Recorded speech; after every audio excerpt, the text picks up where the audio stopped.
Hi friends, আজ আমরা যে নতুন টপিকস শিখব সেটি হলো রসায়ন প্রথম পত্রের দ্বিতীয় অধ্যায় অর্থাৎ গুণগত রসায়ন। এই গুণগত রসায়নের আমাদের লেকচার 3 ক্লাস আজকে যে খুব গুরুত্বপূর্ণ টপিকসটা শিখব, আমাদের দ্বিতীয় অধ্যায়ের সবচেয়ে গুরুত্বপূর্ণ টপিকস সেটি হলো কোয়ান্টাম সংখ্যা। সবচেয়ে গুরুত্বপূর্ণ টপিকস। তারপরে শিখব বিভিন্ন উপস্তর এবং ইলেকট্রন ধারণ ক্ষমতা। তাহলে আমরা শুরু করি প্রথমে কোয়ান্টাম সংখ্যা কি। আমরা প্রথমে শুরু করি কোয়ান্টাম সংখ্যা কি। কোয়ান্টাম সংখ্যা আসলে কোয়ান্টাম সংখ্যা বলতে মূলত আমরা একটু নিউক্লিয়াস যদি আঁকাই, এই যে কেন্দ্রে নিউক্লিয়াস আছে, এই নিউক্লিয়াসের বাইরে এই যে এগুলো শক্তি স্তর, বিভিন্ন শক্তি স্তর, এগুলো বিভিন্ন শক্তি স্তর। যদি এই শক্তি স্তরকে আমরা n = 1, n = 1, n = 2, n = 3, n = 4 দ্বারা প্রকাশ করি, তাহলে n = 1 হলে k shell, l shell, m shell, n shell. এখন তাহলে দেখো বন্ধুরা, এই নিউক্লিয়াসের বাইরে যে নির্দিষ্ট শক্তি স্তরে ইলেকট্রনগুলো আবর্তন করে, সেই শক্তি স্তরটার আকার কেমন? সেটা কি বড়, মেজে, সেজে? তার আকৃতি কেমন? গোলাকার, ডাম্বেলাকার, বর্তুলাকার? এবং এই কক্ষপথের আকৃতি কেমন, মানে ত্রিমাত্রিক দিক বিন্যাস কেমন? সে এক্স ওয়াই জেড অক্ষের কোন দিকে আছে? এবং এখানে যে ইলেকট্রনটা ঘোরে সেটা ঘড়ির কাঁটার দিকে ঘোরে না বিপরীত দিকে ঘোরে? এটা বর্ণনা করার জন্য যে সংখ্যার অবতারণা করা হয় তাকে কোয়ান্টাম সংখ্যা বলে। তাহলে কোয়ান্টাম সংখ্যা হলো নিউক্লিয়াসের চারিদিকে যে নির্দিষ্ট শক্তি স্তরে ইলেকট্রনগুলো আবর্তন করে, সেই শক্তি স্তরের কি কি আকার, আকৃতি, ত্রিমাত্রিক দিক বিন্যাস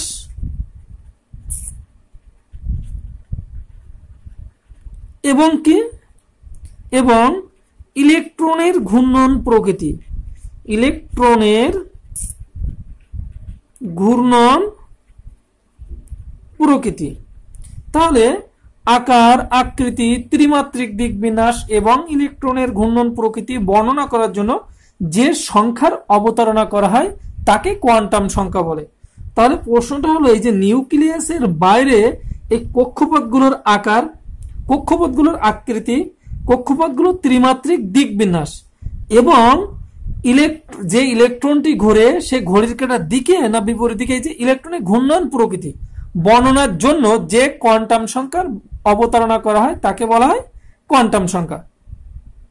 এই কোয়ান্টাম সংখ্যা একটি ইলেকট্রনের সম্পূর্ণ অবস্থান বর্ণনার জন্য মূলত 4টি কোয়ান্টাম সংখ্যা অবতারণা করা হয় বা ব্যবহার করা হয়। 4টি কোয়ান্টাম সংখ্যা কি কি? প্রধান কোয়ান্টাম সংখ্যা, প্রধান কোয়ান্টাম সংখ্যা, একে n দ্বারা প্রকাশ করা হয়, ছোট হাতের n। এটি দ্বারা মূলত কক্ষপথের আকার প্রকাশ করে, আকারটা কেমন। তারপরে প্রধান কোয়ান্টাম সংখ্যাগুলো, এরপর সহকারী কোয়ান্টাম সংখ্যা, সহকারী কোয়ান্টাম সংখ্যা, এটি এল দ্বারা প্রকাশ করা হয়। এটি দ্বারা কক্ষপথের আকৃতি বোঝায়, যে কক্ষপথের আকৃতিটা কেমন, কক্ষপথের আকৃতি বোঝায়। এই সহকারী কোয়ান্টাম সংখ্যাকে সাবসিডারি কোয়ান্টাম নাম্বার, তারপরে এজিমুথাল কোয়ান্টাম নাম্বার, এগুলো বলা হয়। তৃতীয় নম্বরটা আমরা দেখি চৌম্বকীয় কোয়ান্টাম সংখ্যা। চৌম্বকীয় কোয়ান্টাম সংখ্যা, এটি দ্বারা কক্ষপথের ত্রিমাত্রিক দিক বিন্যাস, কক্ষপথের ত্রিমাত্রিক দিক বিন্যাস প্রকাশ করা হয় সহ চৌম্বকীয় কোয়ান্টাম সংখ্যা দ্বারা। এবং ফাইনালি যেটা আছে স্পিন কোয়ান্টাম সংখ্যা, স্পিন কোয়ান্টাম সংখ্যা, এটি সাধারণত এস দ্বারা প্রকাশ করা হয়। এটি দ্বারা ইলেকট্রনের ঘূর্ণন প্রকৃতি, স্পিন কোয়ান্টাম সংখ্যা দ্বারা মূলত ইলেকট্রনের ঘূর্ণন প্রকৃতি বর্ণনা করা হয়। ইলেকট্রনের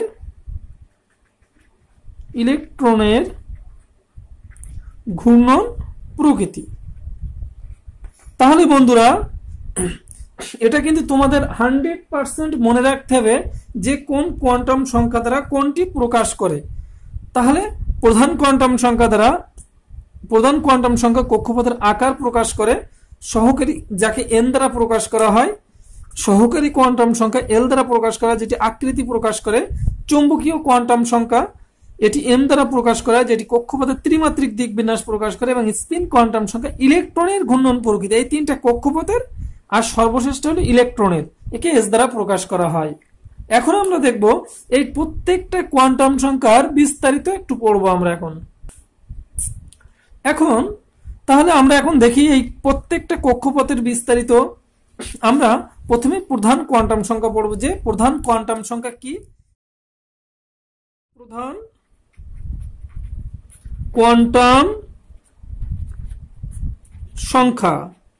প্রধান কোয়ান্টাম সংখ্যা বা এন দ্বারা। এখন দেখো প্রধান কোয়ান্টাম সংখ্যা দ্বারা আমাদের বোঝাচ্ছে কক্ষপথের আকার, অর্থাৎ এন এর মান যত বাড়ছে, n = 1, n = 2, n = 3, n = 4, N এর মান যত বাড়ছে নিউক্লিয়াস থেকে কক্ষপথগুলো দূরত্ব বেড়ে যাচ্ছে। তাহলে এন এর মান বাড়লে নিউক্লিয়াস থেকে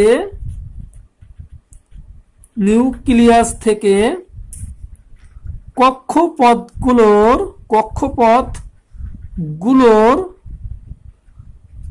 দূরত্ব বেড়ে যায়। শুধু কি দূরত্ব বেড়ে যায়, এন এর মান যত বাড়ছে আমাদের পারমাণবিক ব্যাসার্ধের মান, মানে কক্ষপথের ব্যাসার্ধের মানও বেড়ে যাচ্ছে। এখন যখন n = 1 তখন আমরা এটাকে কে শেল বলছি, আবার n = 2 হলে তাকে এল শেল বলছি, n = 3 হলে আমরা এম শেল বলছি, n = 4 হলে আমরা এন শেল বলছি। এখন খেয়াল করো বন্ধুরা, কোন শক্তি স্তরে কয়টা ইলেকট্রন থাকবে তার সূত্র 2n², যে কোন শক্তি স্তরে কয়টা ইলেকট্রন থাকবে। তাহলে আমরা একটু দেখি, প্রথম শক্তি স্তর যখন n = 1 তখন সূত্র 2n² সূত্র আমরা যদি বসাই তাহলে 2টা ইলেকট্রন থাকবে। যদি n = 2 বসাই 2n² সূত্র, তাহলে 2 × 2 = 4, 4 × 2 = 8টি ইলেকট্রন থাকবে। একইভাবে আমার এখানে 18টি ইলেকট্রন থাকবে, এখানে থাকবে 32টি। তাহলে আমরা এখন দেখি n = 5 ও তখন কয়টা থাকবে, তখন 32টি। কারণ n = 4 পর্যন্ত এই সূত্র প্রযোজ্য, এবং n = 5 থেকে n = 6, n = 7 সবার ক্ষেত্রে আমার 32টি, কারণ 32টার বেশি কোনো কক্ষপথে আর ইলেকট্রন থাকতে পারে না। তাহলে বন্ধুরা আমরা দেখলাম প্রধান কোয়ান্টাম সংখ্যা যেটি দ্বারা কক্ষপথের আকার প্রকাশ করে, এন এর মান বাড়লে নিউক্লিয়াস থেকে, এন এর মান যত বাড়ছে নিউক্লিয়াস থেকে কক্ষপথগুলো দূরত্ব বেড়ে যাচ্ছে এবং পারমাণবিক ব্যাসার্ধ বেড়ে যাচ্ছে। n = যখন 1 তখন কে শেল, এল শেল, এম শেল, এইভাবে কোন শক্তি স্তরে কয়টা ইলেকট্রন থাকবে সেটা আমরা সহজে বের করতে পারলাম। এটা হলো প্রধান কোয়ান্টাম সংখ্যা। এখন দেখি আমরা সহকারী কোয়ান্টাম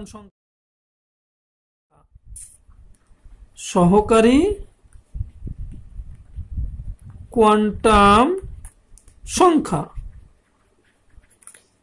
একে এল দ্বারা প্রকাশ করা হয়, এল, বা এর আরেকটা নাম আছে অ্যাজিমুথাল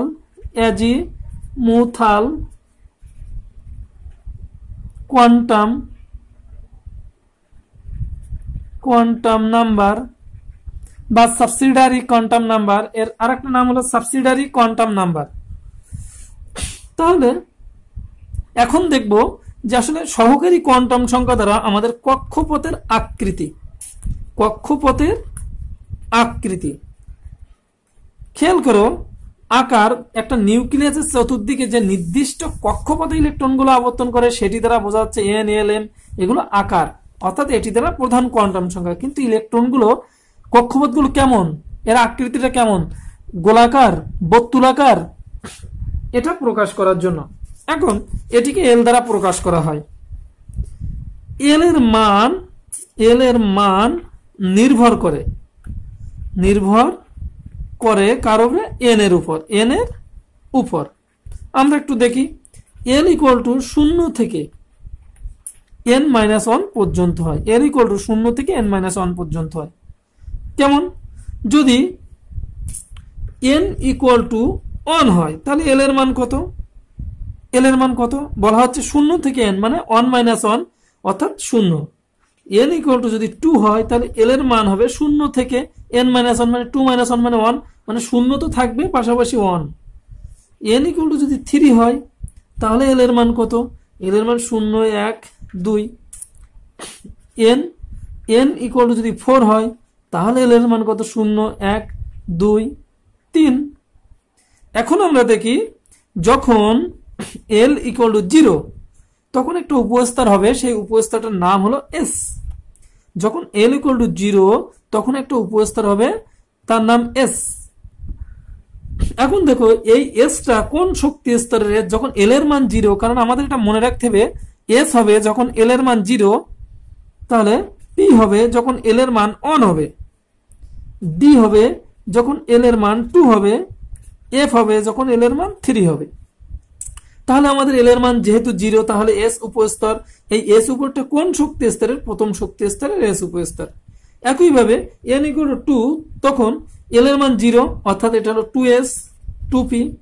একইভাবে এল এর মান যেহেতু 0 তাহলে এটা s কোন শক্তি স্তরের? s তৃতীয় শক্তি স্তরের। এল এর মান 1 সেটা কোন শক্তি স্তরের? 3p। এল ইকুয়াল টু যখন 2 তখন d, কিন্তু কোন শক্তি স্তরের? d 3d। একইভাবে আমরা এটা দেখি, এটা হলো 4s 4p 4d 4f। তাহলে এই যে আমাদের সহকারী কোয়ান্টাম সংখ্যা দ্বারা আমরা এখন বুঝতে পারছি যে এটা উপস্তরের সংখ্যা প্রকাশ করে। এখন দেখি প্রথম শক্তি স্তরে উপস্তর কয়টা? অনেস মানে একটা। অনেস মানে একটা, তাহলে প্রথম শক্তি স্তরে উপস্তর হলো একটা।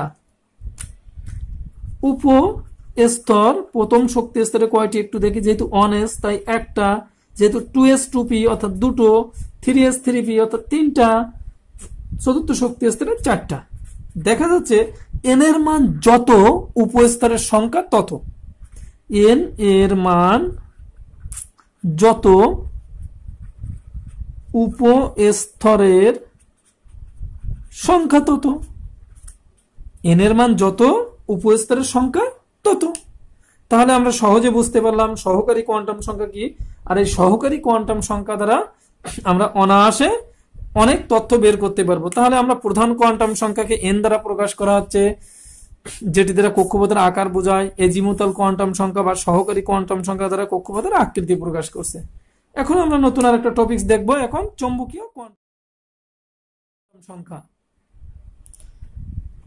তাহলে বন্ধুরা আমরা এখন দেখি যে চৌম্বকীয় কোয়ান্টাম সংখ্যা কি। কারণ আমরা অলরেডি সহকারী কোয়ান্টাম সংখ্যা এবং প্রধান কোয়ান্টাম সংখ্যা শেষ করেছি। আমরা এখন দেখব চৌম্বকীয় কোয়ান্টাম সংখ্যা, আমাদের এই 3য় নাম্বার চৌম্বকীয় কোয়ান্টাম সংখ্যা কি।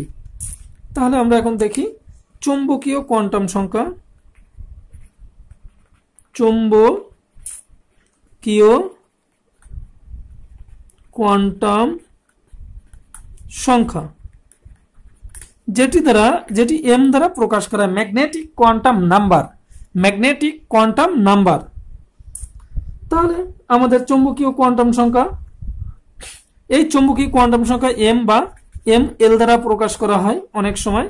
এটি দ্বারা আমাদের কক্ষপথগুলোর ওরিয়েন্টেশন বা ত্রিমাত্রিক দিক বিন্যাস প্রকাশ করে। এটি দ্বারা আমাদের কক্ষপথের ত্রিমাত্রিক দিক বিন্যাস প্রকাশ করে। তাহলে আমরা একটু দেখি n এর মান, আমাদের m এর মান নির্ভর করে কার উপরে? l এর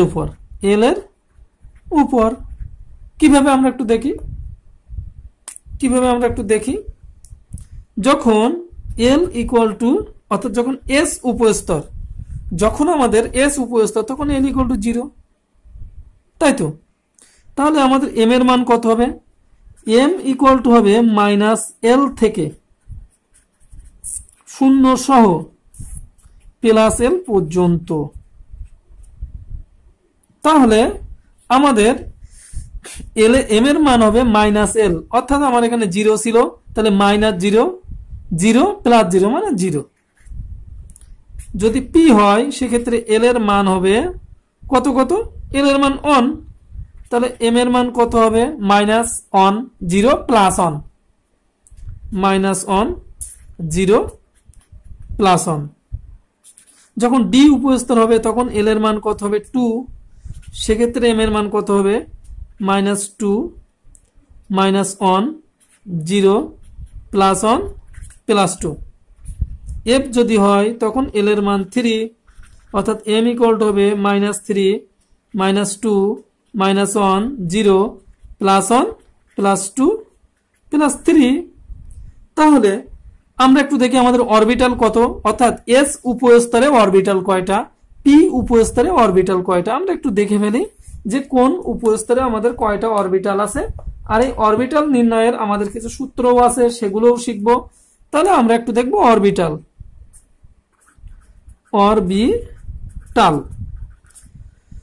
তাহলে যখন m ইকুয়াল টু 0, যখন m ইকুয়াল টু 0 তখন অরবিটাল m এর মান যেহেতু একটা, তাই অরবিটাল একটা, সেটি হলো সাধারণত s। অরবিটাল s উপস্তর হয়, s অরবিটালও হয়। এখন দেখো যখন p উপস্তর তখন m এর মান, অর্থাৎ চৌম্বকীয় কোয়ান্টাম সংখ্যা -1 0 প্লাস 1, অর্থাৎ এখানে মোট 3টা। সেই 3টা কি কি হয় আমরা জানি, px py pz, 3টা অরবিটাল। একইভাবে d উপস্তরে আমাদের সহকারী কোয়ান্টাম সংখ্যার মান l ইকুয়াল টু 2, চৌম্বকীয় কোয়ান্টাম সংখ্যা 5টা, অর্থাৎ অরবিটাল 5টা। সেই 5টা কি কি?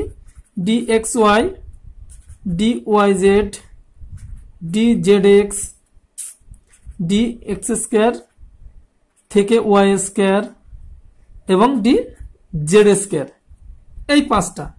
একইভাবে আমাদের l ইকুয়াল টু 3 হলে 7টা।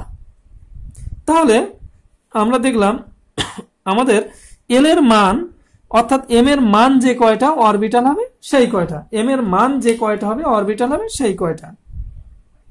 তাহলে আমরা চুম্বকীয় কোয়ান্টাম সংখ্যা সম্পর্কে ক্লিয়ার ধারণা পেলাম যে আমাদের l এর মান m এর মান নির্ভর করবে l এর উপর, যেটা হবে -0 থেকে -l থেকে 0 প্লাস l পর্যন্ত। এখন আমরা আলোচনা করব স্পিন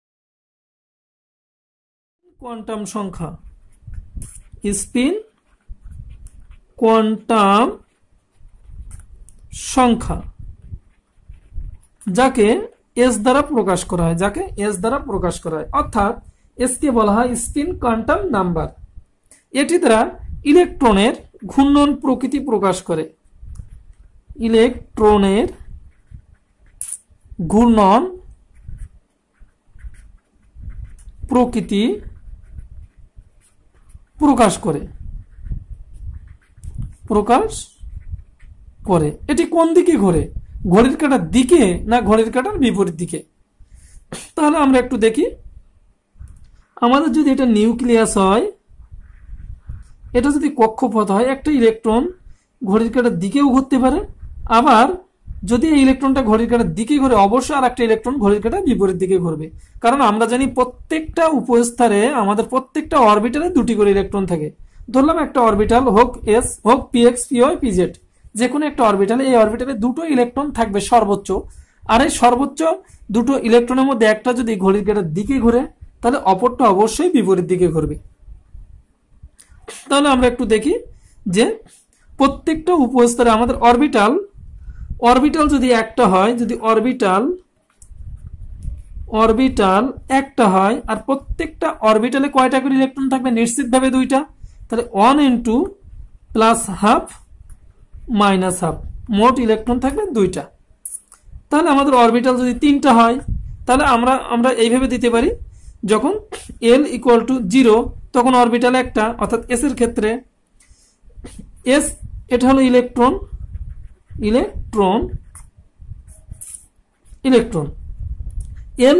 যখন p হবে তখন l ইকুয়াল টু 1, তখন অরবিটাল হলো 3টা, তখন 3 into plus half into minus half, তখন 3 × 6 আমাদের পি উপস্তরে সর্বোচ্চ 6টা ইলেকট্রন থাকে। যখন ডি হয় তখন এল ইকুয়াল টু 2 এবং এখানে অরবিটাল থেকে 5টা, অর্থাৎ 5 into plus half minus half, 5 2 10টি।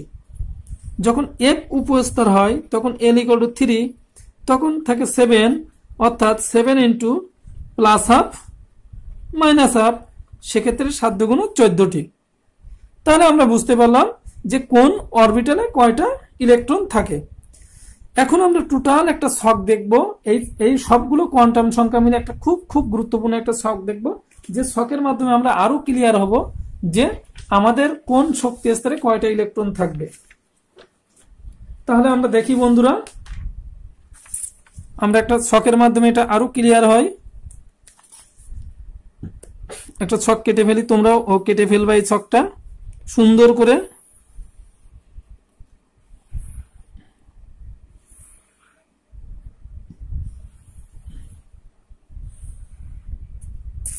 আমি প্রথমে দেব শেল, তারপর হলো প্রধান কোয়ান্টাম সংখ্যা, প্রধান কোয়ান্টাম সংখ্যা n, এটা হলো সহকারী কোয়ান্টাম সংখ্যা l, তারপর চৌম্বকীয় কোয়ান্টাম সংখ্যা যেটাকে m দ্বারা প্রকাশ করা হয়। তারপরে আমাদের আছে অরবিটাল সংখ্যা,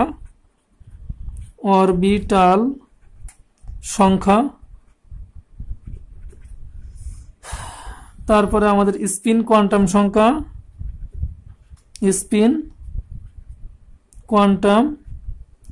সংখ্যা যেকে s দ্বারা প্রকাশ করা হয় s, এবং আমাদের মোট ইলেকট্রন সংখ্যা। তাহলে আমরা করে ফেলি এখন আমাদের এই কাঙ্ক্ষিত টপিকসটা। অর্থাৎ আমরা যদি একেবারে চতুর্থ শক্তি স্তরের কথা চিন্তা করি, শেল, আমরা চতুর্থ n ইকুয়াল টু 4, অর্থাৎ যখন n ইকুয়াল টু 4 তখন k l m n n শেলে যখন n এর মান 4, যখন n ইকুয়াল টু 4 তখন l এর মান কত হবে? 0 1 2 3 এই কয়টা হবে। তাহলে l এর মান 0 1 2 3। আমরা আলাদা আলাদা করে দাগ টেনে ফেলি। তাহলে যখন l এর মান সহকারী কোয়ান্টাম সংখ্যা l এর মান 0 তখন m এর মান 0, যখন সহকারী কোয়ান্টাম সংখ্যা l এর মান 1 তখন -1 0 +1। আচ্ছা, যখন m এর মান 0 তখন অরবিটাল সংখ্যা একটা, আমাদের স্পিন কোয়ান্টাম সংখ্যা একটাই, দুটো ইলেকট্রন থাকে, একটা ঘড়ির কাঁটার দিকে আর একটা বিপরীত দিকে। তাহলে মোট ইলেকট্রন একটা অরবিটালে 2টা ইলেকট্রন, অর্থাৎ মোট 2টা ইলেকট্রন